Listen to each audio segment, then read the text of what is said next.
एक दोस्त का प्रश्न है कि पहले तो उन्होंने 300 वीडियो के लिए कॉन्ग्रेचुलेट किया है, तो थैंक यू। मुझे भी नहीं था पता, फिर मैंने देखा 300 हो गए क्या। फिर मैं हिसाब लगा रहा था। तो खैर, वो कह रहे हैं कि वो 2020 से ध्यान कर रहे हैं। मुझे कि बहुत फ़ायदा हुआ, इमोशनली बहुत फ़ायदा हुआ। जब मुश्किल वक्त आता है तो मैं पॉज करके थोड़ा देख सकता हूँ बजाय कि रिएक्ट करने के। इसका मतलब पहले तो रिएक्शंस होते होते होंगे। तो डिफ़िकल्ट सिचुएशन में इनको बहुत फ़ायदा हुआ। और कि मैंने जो भी सीखा वो सेकुलर स्कूल से सीखा। तो एक सेकुलर बुद्धिज़्म का स्कूल है ज़्यादातर अमेरिका में, हो सकता है ये भी उधर ही हूँ पता नहीं, मुझे नहीं मालूम कहाँ है। कि फिर मैंने थोड़ा सा एक्सप्लोर करना शुरू कर दिया। मतलब वहाँ से थोड़ी सी इनको दिक्कत होनी शुरू हुई, क्योंकि फिर उन्होंने देखा कि अच्छा, बुद्ध को तो बिल्कुल भगवान माना जा रहा। जो अलग अलग लोगों की बात है, 31 लोग हैं जो नीचे से लेके ऊपर तक के, नरक से लेके ब्रह्मलोक तक, तो वो गले नहीं उतरता। फिर जो पुनर्जन्म का सिद्धांत है, फिर वो गले नहीं उतरता।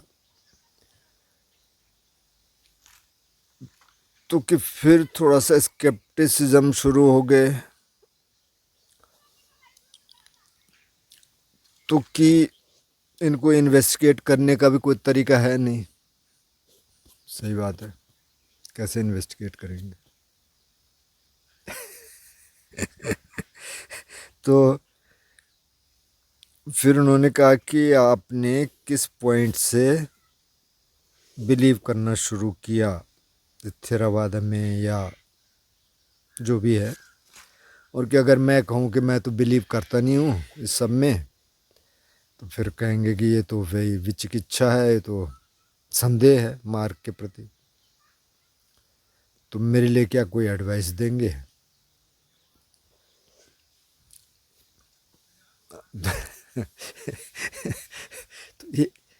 तो ये सवाल तो बहुतों के होते हैं। तो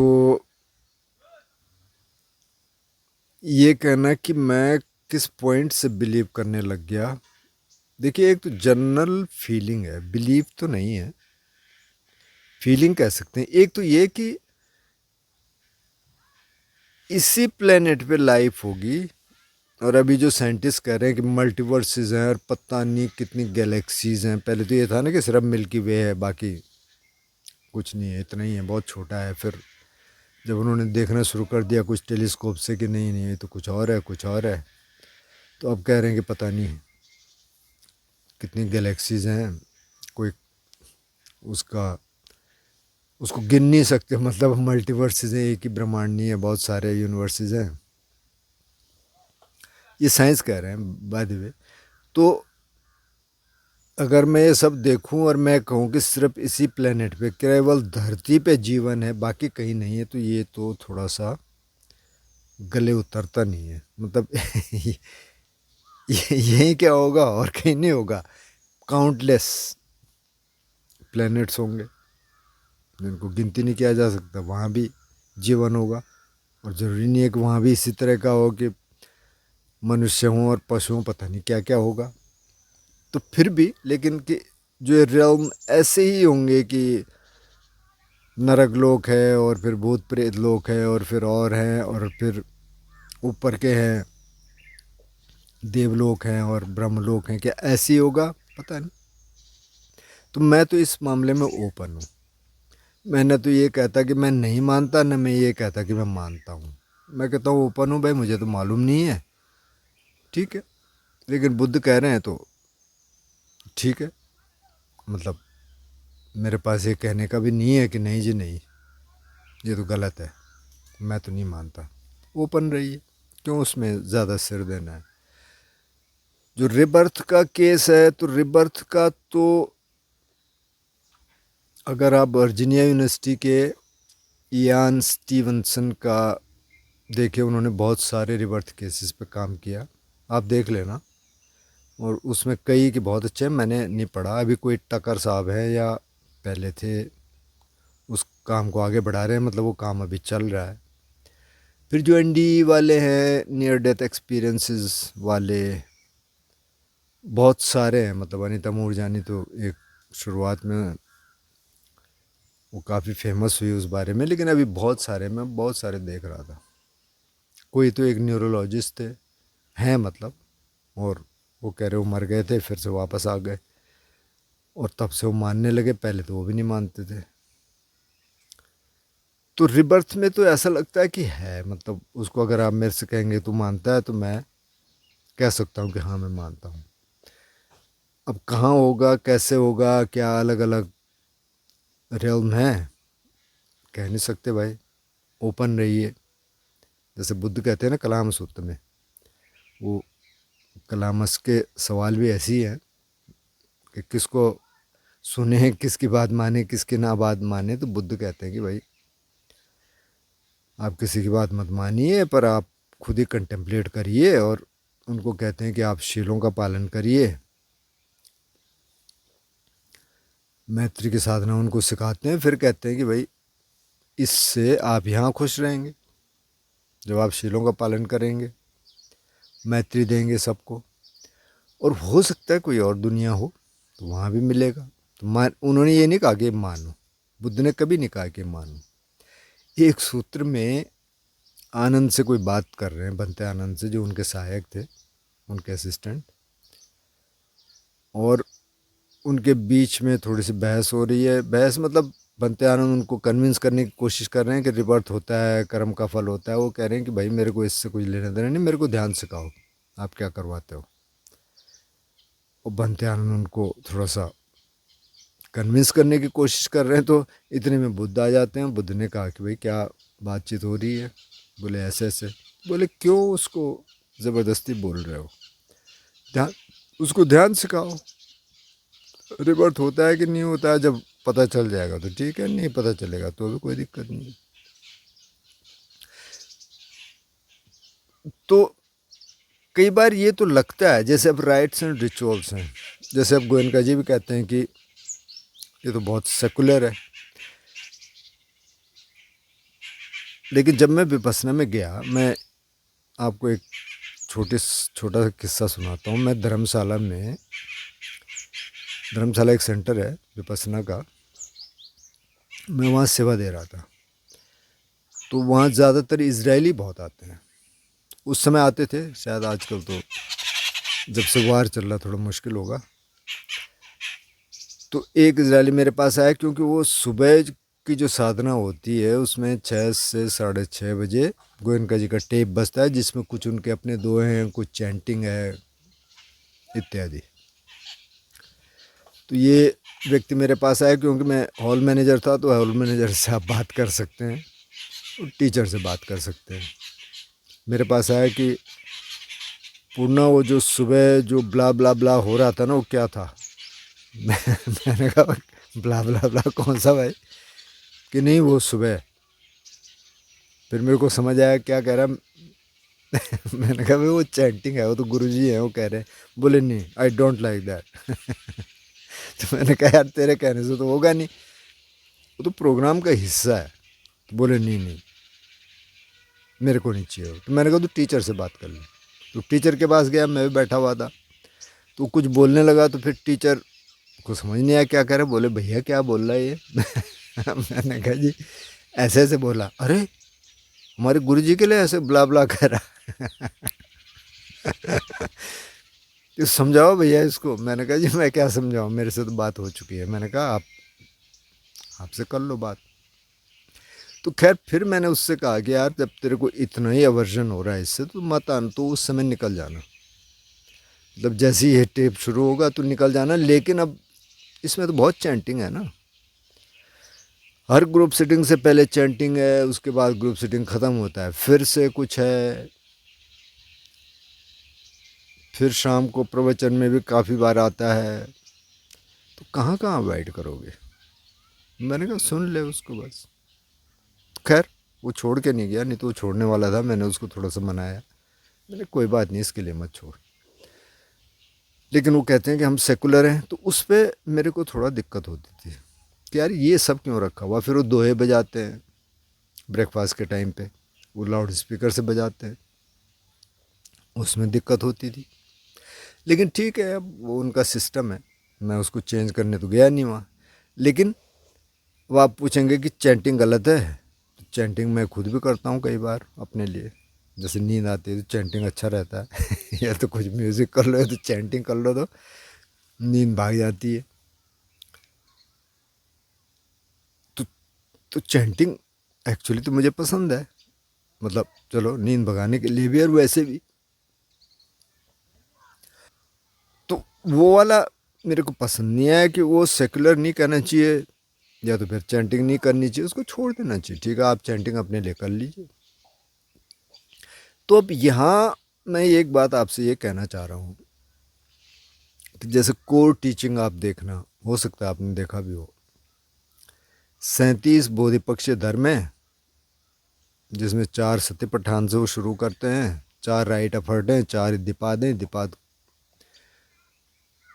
हालांकि वो रिद्धि सिद्धियों के लिए थे, लेकिन उसको भी आप आम भाषा में ये समझिए कि वो भी मेडिटेशन को थोड़ा सा ठीक करने के लिए है। 5 फैकल्टी हैं, श्रद्धा सती वीर्य सती, श्रद्धा वीर्य सती समाधि पन्य, उनके 5 बल हैं। मतलब कि अगर ये थोड़ा सा आपके ठीक हो जाएं तो आप में एक तरह की शक्ति आ जाती है। शक्ति इन द सेंस कि आपका मेडिटेशन थोड़ा अच्छा हो जाता है। फिर 7 भुजंग हैं, बोधि के अंग हैं, और फिर अष्टांग मार्ग है। इस 37 बोधिपक्षीय धर्म में कहीं भूत प्रेत देवता ब्रह्मा पुनर्जन्म पिछला जन्म डायरेक्टली कुछ नहीं है। जब वो दुख की बात करते हैं तो दुख में वो जो 10-11 चीज़ें गिनाते हैं उसमें पहला कुछ नहीं है। जाति पे दुख का तो कहते हैं कि जन्म से ही दुख हुआ, लेकिन बाकी जो है वो सब यहाँ के हैं। और 37 बोधिपक्ष धर्म में उन्होंने पहले 4 सतिपट्ठान रखे।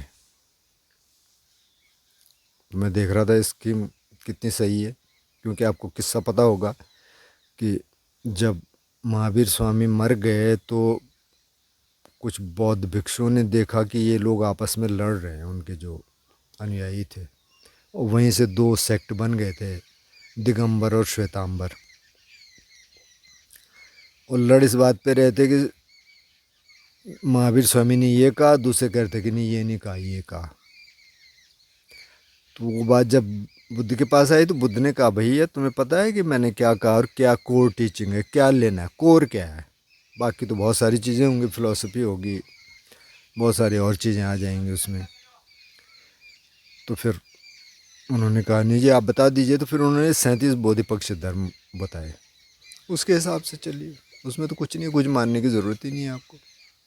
शील तो है, लेकिन शील क्यों है? शील इसलिए है ताकि आप कोई गलत ऐसी काम ना करें कि जिससे आपको रिग्रेट हो। अब आप किसी प्राणी की हत्या कर देंगे तो थोड़ा अंदर फील होता है कि यार मैंने क्यों मारा। हालांकि छोटे मोटे को मार भी देंगे तो उसका ऐसा नहीं है, रिवर्थ मानते हैं तो भी, रिवर्थ नहीं मानते तो भी। ये छोटा मोटा कुछ और कर लोगे तो कोई इतनी दिक्कत वाली बात है नहीं, लेकिन अच्छा नहीं लगता ना।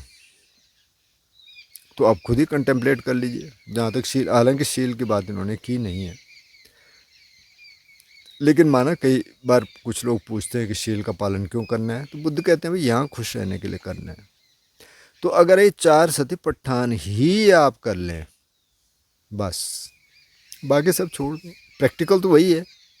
बाकी आप कह रहे हैं कि आपको ध्यान करने से बहुत फ़ायदा हुआ, आपके रिएक्शंस कम हो गए, इमोशनल स्टेबिलिटी आई, और अभी भी आप कर ही रहे हैं, मतलब 5 साल आपको हो गए, 2020 से आप कह रहे हैं। तो आप देखते रहिए। अब इन्वेस्टिगेट तो अब कई चीज़ों को नहीं किया जा सकता, सही बात है। मतलब कई चीज़ तो अब साइंटिस्ट कह देते हैं, हम मान लेते हैं, क्योंकि हमें लगता है ठीक है वो लैब में कुछ करके दिखा देते हैं। अब जैसे कि सूरज के चारों तरफ धरती घूम रही है, इसलिए दिन रात होते हैं और इसलिए ऐसे होता है। तुम दिखा दिया, हमने भी मान लिया। हमने तो देखा नहीं, ना हमारे पास कोई तरीका है इन्वेस्टिगेट करने का। ऐसी बहुत सारी चीज़ें हो सकती हैं, एक नहीं है कि जो साइंस कर। अब साइंस भी एब्सोल्यूट नहीं है, साइंस भी तो पहले कुछ और कह रही थी और धीरे धीरे थोड़ा आगे बढ़ते हैं तो फिर वो कुछ और कहते हैं। तो वो तो एक प्रोसेस है।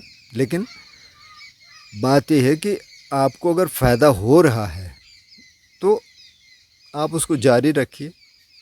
जो 4 सती पठान है वहाँ तक जारी रखिए। बाकी जो स्केप्टिसिज्म आ रहे हैं, ठीक है, ओपन रहिए।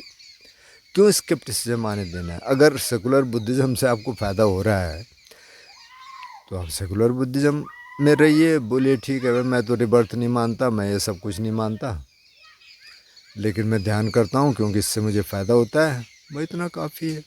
अब मतलब ये नहीं है कि मेरा बिलीफ है कि मैं पुनर्जन्म में विश्वास करता हूँ तो फिर मैं इसलिए सीलों का पालन कर रहा हूँ या इसलिए ध्यान कर रहा हूँ। ये तो है ही नहीं, ये तो दिमाग में कभी आ जाता होगा बीच बीच में, लेकिन ऐसा नहीं है कि इसके कारण हो रहा है। तो इसके कारण हो रहा है कि मेरे उसमें मुझे फ़ायदा हुआ। जैसे आप कह रहे हैं आपको फ़ायदा हुआ, इमोशनली मुझे फ़ायदा हुआ, थोड़ा क्लैरिटी आई कि भाई यहाँ क्यों है। यहाँ थोड़ा चित्त को शुद्ध करने के लिए, चित्त प्यूरिफाई होता है, माइंड प्यूरिफाई होता है ध्यान से, और आप यहाँ खुश रहते हैं। अब जो ये झाना या समाधियों का जो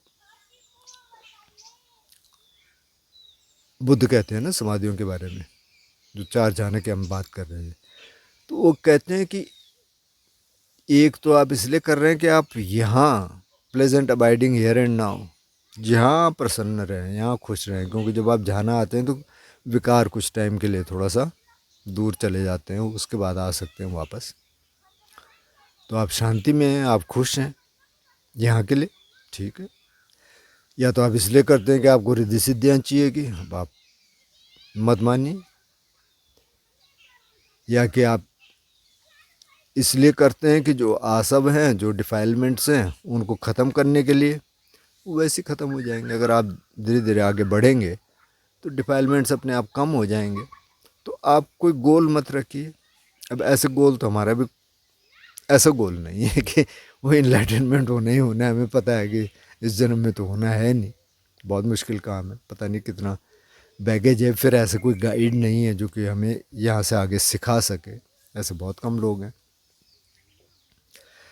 तो ठीक है, अब हमें अपने को ठीक रखना है और इससे फ़ायदा हो रहा है, बाकी आप सारे काम करते रहिए, कोई दिक्कत नहीं है। सलाह तो मेरी यही है कि उस स्केप्टिसिज्म को आप अलग कर दीजिए। आप रहे ठीक है, ओपन है भाई, मुझे नहीं मालूम,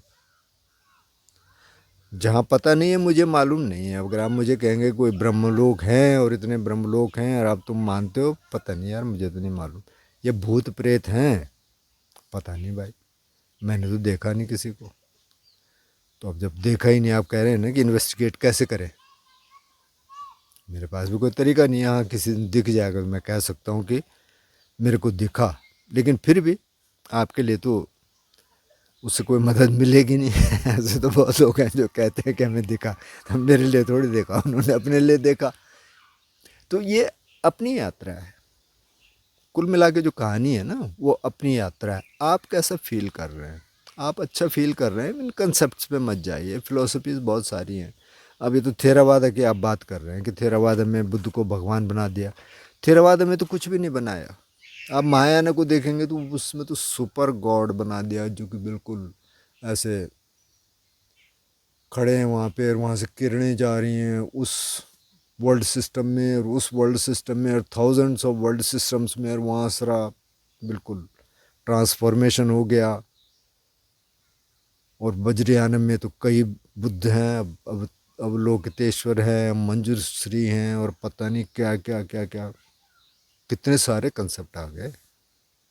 थेरावाद में तो कुछ भी नहीं है। थेरावाद में सिर्फ थोड़ा उनको अगरबत्ती वगैरह जलाते हैं और थोड़ा भाव करते हैं। थेरावाद में तो सबसे कम है, और जगह तो बहुत ज़्यादा है। मैं जब थेरावाद की बात करता हूँ मैं सिर्फ टीचिंग की बात कर रहा हूँ, जो अर्ली टीचिंग है, और उसमें से भी 37 जो बोधिपक्षीय धर्म है उसके इर्द गिर्द बात हो रही है बस। बाकी और कुछ मानने की ज़रूरत ही नहीं है। अगर आप शील समाधि प्रज्ञा का जीवन जी रहे हैं, है पुनर्जन्म तो ठीक है, नहीं है तो ठीक है। जैसे अब कलाम उसको बुद्ध कहते हैं कि क्या पता हो भाई, आप यहाँ सही रहिए, यहाँ सही काम करिए, होगा तो ठीक है मिल जाएगा, नहीं होगा तो यहाँ तो ठीक ही है ना। अल्टीमेटली तो ये है ना, अल्टीमेटली तो यहाँ इसकी बात हो रही। जैसे एक सूत्र में बुद्ध कहते हैं ना, एक बहुत वन फाइन नाइट, आप देख लेना मज्क्धिम निकाय में है, एक्चुअली वो 4 सूत्र हैं वन फाइन नाइट पे, बहुत छोटा है। वो करे पास्ट ख़त्म हो गया, फ्यूचर अभी आया नहीं, आपके पास यही समय है, इस समय में आप सही रह लीजिए, इस समय में शील पालन कर लीजिए, ध्यान कर लीजिए, अवेयरनेस में रहिए, बस कहानी ख़त्म। तो सजेशन यही है, स्केप्टिसिज्म मत आने दीजिए, ओपन रहिए। जो नहीं मानना मत मानिए, जो मानना है मान लीजिए। अब क्यों मानना है जब तक वो जाननेता पे ना आ जाए, जब तक आप जानने लग जाए, जब किसी दिन आपको गहन ध्यान में हो सकता है कि पिछले पास्ट लाइफ के कुछ चीज़ें पता चल जाए, तब आप जान गए, तब मानना क्या है, तब मानने के लिए कुछ नहीं है। तो एडवाइस यही है कि आप अपना काम करते रहिए, जैसे आप तब कर रहे थे अब भी करते रहिए। सेकुलर बुद्धिज़्म को आप फॉलो करिए, उससे फ़ायदा होगा, फ़ायदा हो ही रहा है, आप कह ही रहे हैं। अपने को ठीक रखिए, परिवार है तो परिवार में ठीक रहिए, और ज़्यादा कंसेप्ट में जाने की ज़रूरत है भी नहीं। ये जो कोर टीचिंग है उसको फॉलो करते रहिए, इतना काफ़ी है।